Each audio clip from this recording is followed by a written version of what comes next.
একজন ডাক্তার আপনার যে প্রেসক্রিপশন দিল, এখানে 6টা ওষুধ লিখে দিল।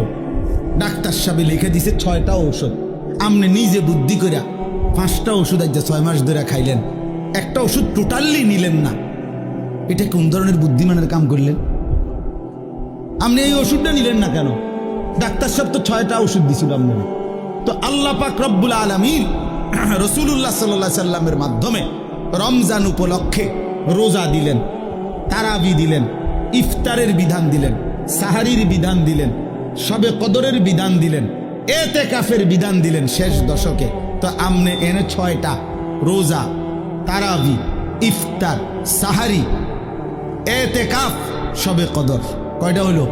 তো আপনি জি রোজাও রাখলেন, তারাবিও পড়লেন, ইফতারও করলেন, সাহারিও খাইলেন, শবে কদরকে কেন্দ্র করেও দোয়া করিলেন। তো এতেকাফ করলেন না কেন? এই ওষুধটা কেন নিলেন না?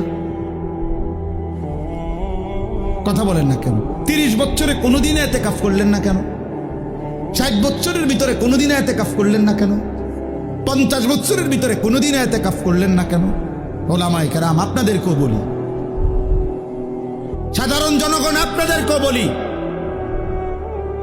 উসিকুম ওয়া ইয়া, আমাকেও বলি, কেন ছেড়ে দিলেন? এই ওষুধটা বাদ দিলেন কেন? আল্লাহ তাআলা পুরা রমজানের মাধ্যমে আল্লাহ বলছে আল্লাকুম তাত্তাকুন। কয়টা ওষুধ দিয়ে আল্লাকুম তাত্তাকুন? 5টা। তো এটা বাদ দিলেন কেন?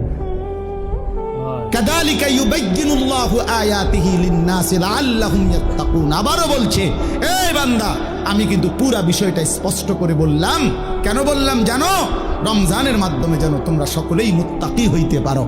কথা শুরুও করছি লাআল্লাকুম তাত্তাকুন, কথা শেষও করছি লাআল্লাহুম ইয়াত্তাকুন, যেন তোমরা মুত্তাকি হইতে পারো, যেন তারা মুত্তাকি হইতে পারে। যে শুনছো তুমিও মুত্তাকি যেন হতে পারো, যে শুনে নাই অনুপস্থিত সেও যেন মুত্তাকি হইতে পারে। এজন্য একবার বলছে কুম, আরেকবার বলছে হুম, একবার বলছে তোমরা, আরেকবার বলছে তারা। তো যিনি বক্তা হয় তিনি হয় আমি।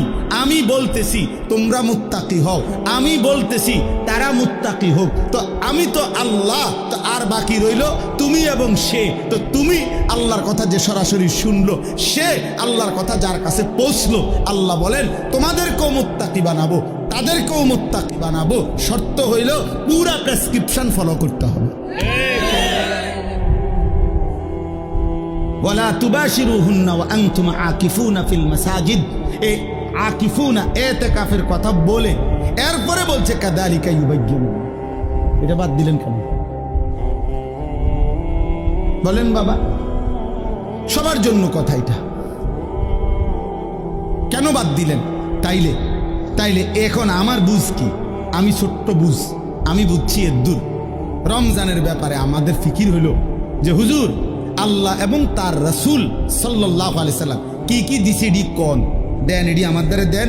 এবার বাবুরে আমারটি আমি লইয়া আমার বুঝে যেটা ধরে এটা আমি করবো, আমার বুঝে যেটা ধরে না এটা ছাড়িয়ে দেবো। এটা পরে আমি একটা বাইল করবো। আপনি জিডি জিডি কইছে নবী ইডি কইয়া দেন, আপনারটা আপনি কইয়া যাজ্ঞান বাবুরে আপনার হতে আপনার চান। এই হলো এটা। আমার বুঝে ধরছে আমি 10 দিন তারাই ফরমু, আমি 20 দিন ফরতাম না, আপনার অসুবিধা কিন্তু আমার অসুবিধা কিনতে পাবো, অসুবিধা আপনারা না।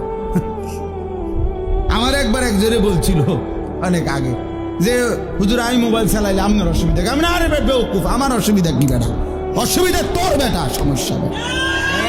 তোরে ফিরাইতে চাই বলে বলছি বেটা, তোর পরিবর্তন চাই বেটা, এই আশায় বলি বেটা। তোর ভাত আমি খাই না, আমার ভাত তুই খাস না বেটা। তোর মতো ফালতু বেটা জাহান্নামে গেলে, তুই বরবাদ হয়ে গেলে আমার সমস্যা কি বেটা? এজন্য চরিত্রহীন লম্পট ছেলে মনে রাখো, তোমার মতো অপদার্থ যদি জাহান্নামী হয় তো আল্লাহ তাআলার জান্নাতে যাওয়া বান্দার অভাব পড়ে নাই। দেখো নারী, দেখো ছবি, দেখো বেটা উলঙ্গ দৃশ্য, তোর মতো ফালতুরে গণার ধরবার টাইমও তো নাই বেটা। অসুবিধা কি? কত নাফরমান আইলো গেল এই পৃথিবীতে, ইসলাম তো কিচ্ছু হয় না। ইসলামের উপরে পালনকারী, ইসলাম মাননেওয়ালা, আল্লাহর কসম, যেদিন নবী সাল্লাল্লাহু আলাইহি সাল্লামের জামানা থেকে আজ পর্যন্ত সর্বযুগে আল্লাহকে সেজদা দেনওয়ালা, তাহাজ্জুদ পড়া, কোরআন পড়া, আল্লাহর কোরআন হিফজ করা, আল্লাহর দ্বীন মানার লোকের কোনো যুগেই ঘাটতি হয় নাই, হবেও না ইনশাআল্লাহ। তোমার মতো ফালতু বেড়া কামে লাগলে তোমার লাভ, তুমি বরবাদ হইলে কার কি সমস্যা? আমাদের কি সমস্যা? আমার কি সমস্যা বেটা? বেউকুফ, তোর সমস্যা বেটা, তোর সমস্যা।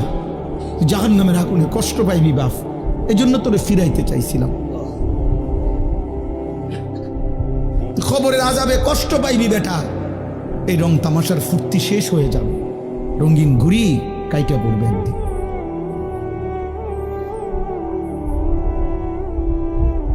রঙিন ঘুরি একদিন কাইটা পড়বে, এই চুলের পেখম একদিন কেউ দেখবে না, এই যৌবনের অহংকার দোস্ত কেউ দেখে না। এ দেখতে দেখতে ফুরায় যায়, দেখতে দেখতে হারায় যায়, দেখতে দেখতে হারায় যায়। এই জন্য দোস্ত এটা ফিকির করা উচিত। আল্লাহ তাআলা বলছে, বান্দা ওয়ালি তুকমিলুল ইদ্দা, আমি চেয়েছিলাম তুমি আমার পুরাটা মাস পুরা করো, সবগুলো বন্দিগি পুরা করবা, পুরা করো, পুরা করো। আল্লাহ বলছে পুরা করো, কঠিন হবে না বান্দা, আমি পারবো না। পারবা বান্দা, আল্লাহ বলতেছে পারবা, আমি জানি তুমি পারবা, তুমি না পারলে আমি তোমারে দিতাম। লা ইউকাল্লিফুল্লাহু নাফসান ইল্লা উসআহা, আমি আমার বান্দার উপরে সাধ্যের অতিরিক্ত কিচ্ছু চাপাই না, কিচ্ছু চাপাই, কিচ্ছু চাপাই না। আল্লাহ তাআলা কোনো বিষয় কঠিন, কি পরিমাণ ইহসান কারম করছেন। আমরা কিতাবে পড়ছি, আল্লামা ইমাম ইবনুল কাইয়িম আল জাওজি রাহমাতুল্লাহ আলাইহি বলছে যে আল্লাহ সবচেয়ে বেশি কোন ইবাদত করতে বলছে? একটি ইবাদত কেবল, আনলিমিটেড, সেটা হলো জিকির। জিকিরের কোনো কি নাই, পরিমাণ নাই। প্রতিদিন 10,000 বার জিকির করলে যথেষ্ট না এমন কথা নাই, আবার 1000 বার করলে হইছে না এমনও নাই। এই জিকির একমাত্র আনলিমিটেড, মানে হিসাব ছাড়া করতে থাকো। কাসীরা উযকুরুল্লাহ যিকরান কাসীরা। কিন্তু নামাজ এটার হিসাব আছে, রোজা এটার হিসাব আছে, যাকাত এটার হিসাব আছে, হজ এটার হিসাব আছে, ঠিক না? মানে শুরু আছে, শেষ আছে, নির্ধারিত সময়সীমা আছে, নির্ধারিত পরিমাণ আছে, নির্ধারিত পরিমাণ। ফরজ 4 রাকাত, আপনি 4.5 রাকাত হলেও বলুন, কথা বুঝছেন?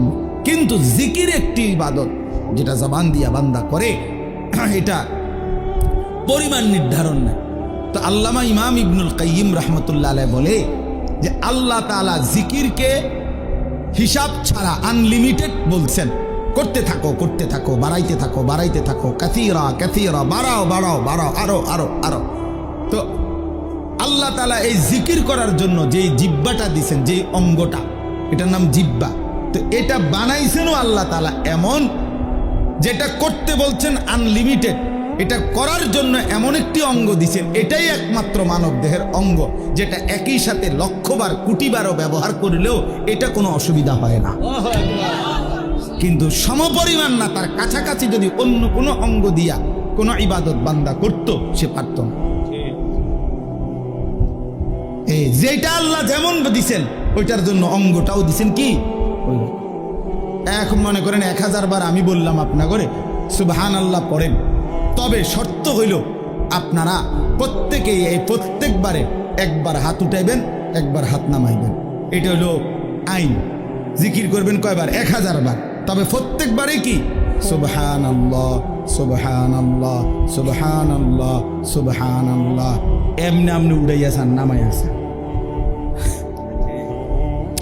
বুঝেন নাই কথাটা?